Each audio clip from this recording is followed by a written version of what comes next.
विजय दिवस के 20 साल पूरे होने पर पूरा देश शहीदों को याद कर रहा है। जम्मू और कश्मीर के द्रास वॉर मेमोरियल में आज करगिल दिवस मनाया जा रहा है। लाइव तस्वीरें आप दिल्ली से देख सकते हैं। शहीदों को याद किया जा रहा है।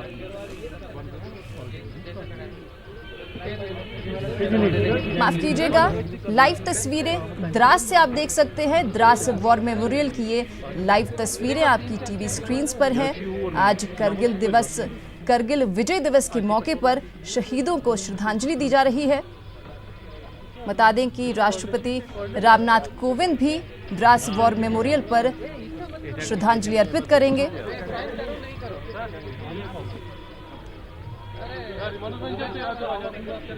26 जुलाई 1999 के दिन हमारे देश के वीर जवानों ने एक शौर्य गाथा लिखी थी, जिसे लेकर आज उन्हें श्रद्धांजलि अर्पित की जा रही है।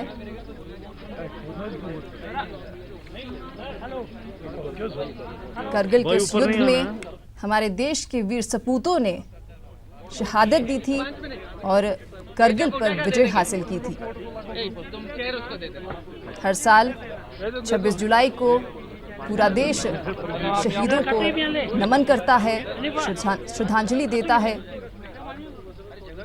और उस शौर्य गाथा को अपने दिल और दिमाग में याद रखता है।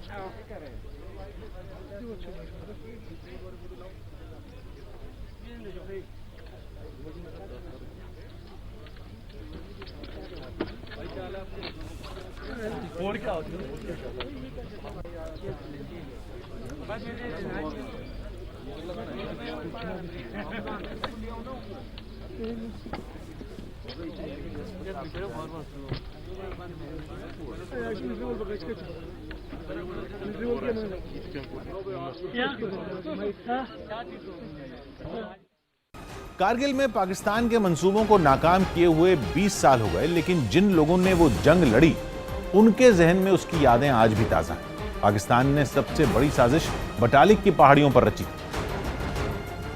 जहां से 1999 में कारगिल जंग की शुरुआत हुई थी, क्योंकि वहां न तो सेना की नजर थी और न ही खुफिया एजेंसियों की। इसी का फायदा उठाकर पाकिस्तान की फौज घुसपैठियों के भेष में चोरी छिपे घुस आई थी। कारगिल की लड़ाई वो पहली लड़ाई थी जिसमें पूरे देश के लोगों ने टेलीविजन के जरिए इस पूरी लड़ाई को देखा, क्योंकि अमूमन सब जगह तक जो है कैमरे पहुंचे थे, लेकिन कुछ इलाके ऐसे हैं जहां पे टेलीविजन कैमरे नहीं पहुंचे थे। वो जगह है बटालिक।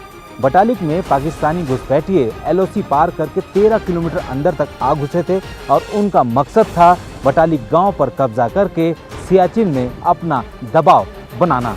लेकिन ताशी नामग्याल नाम के एक चरवाहे की समझदारी ने पाकिस्तान की साजिश पर पानी फेर दिया। उस वक्त अपने याक को ढूंढते हुए उनकी नजर पाकिस्तान के सैनिकों पर पड़ी थी। मैं याक को ढूंढने गया था गालखोन नाले में, को देखा तो कोई अजीब सा आदमी नजर आया मुझे, 6 बंदे।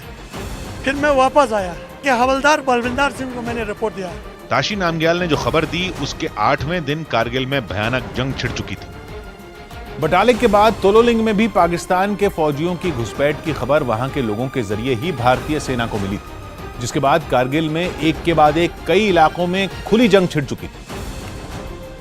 लेकिन इस लड़ाई में दुश्मनों को पहाड़ियों की ऊंचाई पर होने का फायदा मिल रहा था। पॉइंट 4875 जो था, ये मशको वैली का सामरिक रूप से बहुत ही इंपॉर्टेंट फीचर था, क्योंकि नेशनल हाईवे 1 अल्फा का तकरीबन 30 से 40 किलोमीटर इलाके को डोमिनेट करता था। उसका इंपॉर्टेंस जो था वो दुश्मन भी जानता था, इसलिए वो इसको बहुत ही मजबूती से इसने पकड़ा हुआ था। ऐसे में पाकिस्तान के घुसपैठिए जवानों पर भारतीय सेना ने तोपों से गोले दागने शुरू कर दिए थे। खास तौर पे अगर हम लोग बात करें, पूरी आर्टिलरी ने इस पूरी लड़ाई के दौरान तकरीबन 2 से 2.5 लाख गोले दागे थे, और जिनमें इकलौते बफोर्स ने 70 से 80 हजार गोले दाग कर पाकिस्तानियों को वहां ऊपर जो है जहां वो छुपे बैठे थे वहां से खदेड़ने का काम किया था। कारगिल की जंग में बोफोर्स तोपों का पहली बार इस्तेमाल तोलोलिंग पर ही हुआ था। इस लड़ाई में पाकिस्तान न सिर्फ बुरी तरह हारा, बल्कि किसी को मुंह दिखाने के काबिल भी नहीं बचा था। हद तो तब हो गई जब पाकिस्तान खुलकर अपने ही जवानों को अपना मानने को तैयार नहीं था। मैंने उनको पूछा कि आपकी बॉडीज है आपके सोल्जर्स की हमारे पास, तो मीटिंग में तो कहते रहे कि ये हमारे आदमी नहीं है, तो टेररिस्ट हैं, हम कैसे बताएंगे उनके घर वालों को, हमें तो मालूम नहीं कौन है। फिर टी ब्रेक में आए मेरे पास, एक साइड में ले गए, आपको मालूम है सच क्या है? यही वजह है कि कारगिल जंग की जीत के 20 साल पूरे होने पर द्रास सेक्टर में शौर्य गाथा को याद करने की इस बार जोर शोर से तैयारी की गई है। चलिए अब देखते हैं